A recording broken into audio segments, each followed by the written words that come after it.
Hey, Neil McDonald here. I am the president of GovCon Chamber of Commerce. I am founder of Call Plan AI, and I'm going to try particular content here. I think it'll be mostly on YouTube to be able to answer questions people ask of me because I don't get back sometimes. And even when I do get back, I feel like I'm just answering the question for one person instead of maybe answering it in a way that more people can get value. So I'll watch the engagement and see if it works and if it's what you like. But I'm going to start going down through some of the questions I get. So I'm just looking at a particular YouTube. I can look at all my comments I haven't answered yet on YouTube, and I'm looking at the first one. It says it would also be nice or helpful to show an example of how a government proposal should look. And so this is somebody who is asking me, putting that comment into a video I did or training on steps for writing proposals in the federal market. And my answer to this person is, and it's funny, on YouTube, I'm so used to doing things on LinkedIn where I know exactly who people are. And on YouTube, I have no idea who lovely Shauna is. But, we all have kind of interesting names over on YouTube. Anyways, so my recommendation to you for examples on what a proposal looked like, and I'm assuming she's new to the federal space, two quick answers. One is go to your local PTAC or Apex Accelerator. You can just type in Google Apex Accelerator and find a local Apex Accelerator near you. You can set up a meeting with a counselor there. It's free. They help federal contractors be able to navigate the market. And they will show you examples of proposals that have been done, et cetera. And so they'll give you a good idea about it. They'll also provide you some free support on your proposal. They don't do it right away and try to rush to get it out the door. But like if you're looking longer term out and you want some feedback, they're a phenomenal resource. So they're called Apex Accelerators. The second thing I would tell you is if you're newer to the federal market and you're trying to figure out how do I write a proposal, stop, right? It tells me that you're trying to go get a prime contract with a federal agency. Instead, team up with a small business doing, let's say, $2 to $5 million in the federal market. They're used to writing proposals. So just talk to them and say, hey, I want to come in, start making money and start learning how to write proposals better and better. Do you mind if I team up with you? I bring my expertise in exchange. You let me see the process and begin to learn from you. Those are two quick ways to see how a government proposal should look in the federal market. All right, so the next one, somebody here is writing, patiently waiting for Nancy Coe. I started a project, and it's a side project, and I got to get back to it. But on January 1, I said, I'm going to show how I make $1 million within a year in the federal market. The problem is I didn't totally factor in the fact that I have multiple gigs myself and doing all these things, and Nancy Coe's there. So just for this person, Venkata Chala, 4036 or something, I will bring it back because the reality is I have been working with different companies out there who are trying to get in the federal market, and we're talking about AI plays. And so I'm going to come back with Nancy Coe and show how I can use a AI product, one that we grew on the outside. I can go in and sell it to the government, and I'll show that process of how I do it. Depending on what you sell, it's different ways to make money, but I'll definitely be coming back to that. And then the next one is, thank you. I guess it's time to start working. Okay, so this question is about CMMC. I guess it's time to start working on level 1 to at least get started in the right direction. Need more sales before I go to level 2 and get that started. And the question is, on average, what does level 1 or level 2 cost for new small businesses? So in the federal market, the Department of Defense has got this requirement coming down that says you must be certified a cybersecurity maturity model certification. You must have that certification. And there's 3 levels to it. And they're responding to a training I recently did with somebody who's an expert in this. But basically, there's level 1, 2, and 3. Level 3s are for basically billion-dollar companies. Level 2 is for people who really got some traction and they're into the DoD touching stuff that is more sensitive. And level 1, though, is the question they were asking. It's like, what's it cost to get started? Level 2, I'm not even going to talk about because that is really dependent on each company and how much traction you got. But level 1 is where you start. If you haven't got there, the cost is different areas. But I would say fundamentally, there's 2 answers. One is free. You could do it yourself. You could go out there and there's all sorts of guidance on what you need to do to make your company CMMC level 1 certified. When you're that way, then you can go to larger companies and say, hey, look, we're CMMC level 1. That means we can support you. It's a stamp of approval. So you can do that yourself. Or I was talking to some gentleman yesterday who I might actually get involved with, kind of promoting his service, but he's got an AI-driven way of getting to CMMC level 1, and I like that. And that's like a $2,500 price point. For me as a small business owner, that's nothing, right? And if you're not making any money, don't even worry about it. You don't need to be certified if you're not making money. First, get good at sales, then the next level of maturity.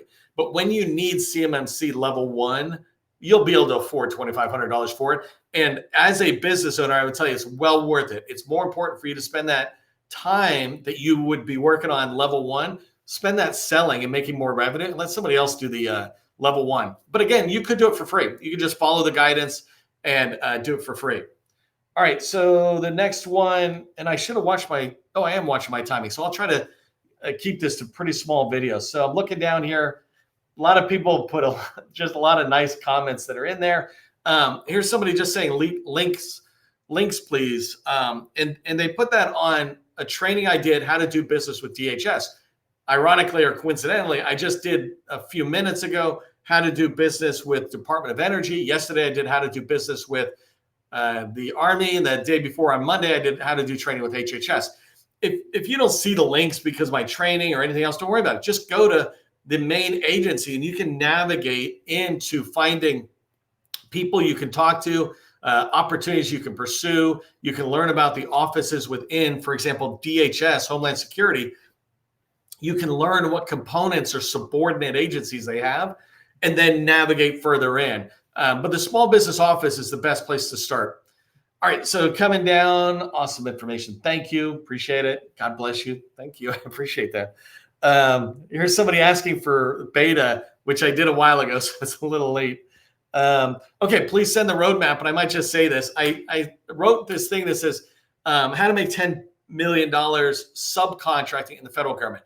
This is something I believe very strongly in. There's 3 ways to make money as a federal government contractor. You can sub as a small under another small business, you subcontract. You can prime directly with a federal agency, land a contract with them, or you can sub under a large. Subbing under a large is the hardest thing to do. The second hardest is to get a contract with a federal agency. And so what I'm saying to this person was that you could build a $10 million book of business subcontracting. I had a customer that went for like $5 or $8 million and then landed $70 million subcontract. Now, keep in mind, they've been around 10 years. They are very good at this. So don't walk into the federal space thinking you're going to go fast, but you can certainly get eating money, and then you can get vacation money and boat money or something, but small boat, not big boat money, right? But so this roadmap they're asking for, I laid out this roadmap, and you can go watch training. You should find training I've done recently, yet again, on how to do this. But the basic thing is you need to be really good at what you sell. You have to decide, what am I selling, right? And so my last business, we sold Microsoft SharePoint services. And then you turn and you go to small businesses that are already succeeding in the federal market. And you say, hey, this is what we do, Microsoft SharePoint support services. Can we team up where maybe I can take that work and I can support you supporting your customer? And so that's the start of the roadmap. You can go find more of it. I'm actually going to put these roadmaps on Call Plan AI fairly quickly as a way to just frankly drive traffic that way to introduce it. So, okay, so here's beta stuff. I got to go back and look at it. Here's document creation, people asking powerful information. A lot of this stuff is same people. Let me go back past this one person who wrote like 15 comments. So, I mean, I appreciate it, but I want to move forward. Here it's somebody's asking about visibility score and how do I increase my visibility score? I say in the federal market, and this is true in sales generally, if you're not findable and attractive, your buyers aren't going to come to you. They're not going to buy from you, right? Findable means if they're looking for a plumber, they can find you if you're a plumber. That's findable. Attractive is if they go see your company's marketing material, whatever it is, little bit or a lot of marketing material, if they find it and you say we do plumbing, but we also do construction and IT and all these other things, you're going to get, yeah, no. All I want is a plumber who shows me pictures of 100 different toilets they have fixed because my stupid toilet is clogged, right? That's attractive, meaning, well, the toilet's not attractive. But seeing that you're an expert at what I just searched for, that's being visible is being findable and attractive. In the federal market, there's so many places you can go. An example is dsbs.sba.gov. If you go in there, that's where federal buyers look for small businesses. And so you can go in there and check that out. Okay, so I'm just going to go a couple more minutes. I'm at 10 minutes. I might go a couple more. I wish there was a way to go in here. So here's somebody else asking about FPDS. They asked for the FPDS document. What makes me an expert and seems so amazing when I do my trainings is because I literally read the government stuff and then I tell you, right? So I've been doing it 20 plus years. I understand it. I've been doing it a long time. But it's not like I come up with Neil's creative way. I teach that government contracting is not a secret. It's a process. That means there is no hack or secret, I can tell you. It's just this is the way. And so this person is asking about fpds.gov, the document I mentioned in a training I did about mastering fpds.gov. FPDS stands for Federal Procurement Data System. It is where all the awarded contracts, to almost all of them, like let's say 95%, all of them are in there so that you can go see what this buyer has bought before and who has bought, through what office, through what means, right? And so they're asking for a document. So I was about to say the word secret. Like, here's the secret. Just go to fpds.gov and it's got a help button. And when you click on the help button, which is literally what I do to remind myself, even though I'm an expert, I'm like, oh, let me go click on that, download the user guide. And I look through it. I'm like, okay, yeah. And that's how I keep getting better and better and better at a tool like fpds.gov as I'm reading their manual. Okay, so here's somebody, they're responding to RFIs, what to do before submitting a request for information. So in the federal market, the government puts out these requests for information to industry. They're trying to ask you and me, hey, can you talk to us about this requirement or opportunity that's going to come out? This person's question is, how do you get estimated contract value though? So how do you get estimated contract value? Is it customary to ask if there's a previous contract in play and what's its award and what the award value was? First off, really good questions from Weekend Zen, right? It's not John Smith, it's Weekend Zen. Very good questions, though. First off, just so we all understand, what he's saying is that the government's putting out something, an opportunity. They call it a requirement, but if they put out an opportunity, we're like, oh, we like this. It looks like what we can do. And he's asking, well, how do I figure out the estimated contract value? What I think that contract is going to be worth? And the first thing is, this goes back to something I said a minute ago. You should be an expert at what you do.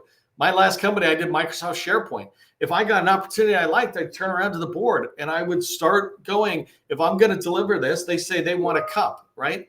Well, I would sit there and go, okay, how tall is the cup? How strong is the cup? Is it durable? Can it break? Can it not break? All those kind of things. But if I'm a cup builder, then I know what I'm doing. If I do Microsoft SharePoint, I know what I'm doing. If I do road paving or if I do nuclear engineering, right? If I play in my area of expertise, that's how I am able to estimate the contract value. Now, sometimes I'll get a SharePoint related contract, right? Let's say that's what I used to do. I would get that, but there's not enough details. Well, you just guess. We call that a ROM, or rough order of magnitude. Absent anything else, just guess. And write that down. Say, my assumptions are that you have 5 users, or my assumption is you have 500,000 users. You have to guess. Too many people are afraid of guessing. Just guess and write down the fact that, hey, at the moment I'm guessing, and I'm guessing based on these assumptions. Because then, and this goes back to Weekend Zen, how do you estimate the contract value? Through your own expertise and then through some assumptions that you just have to make.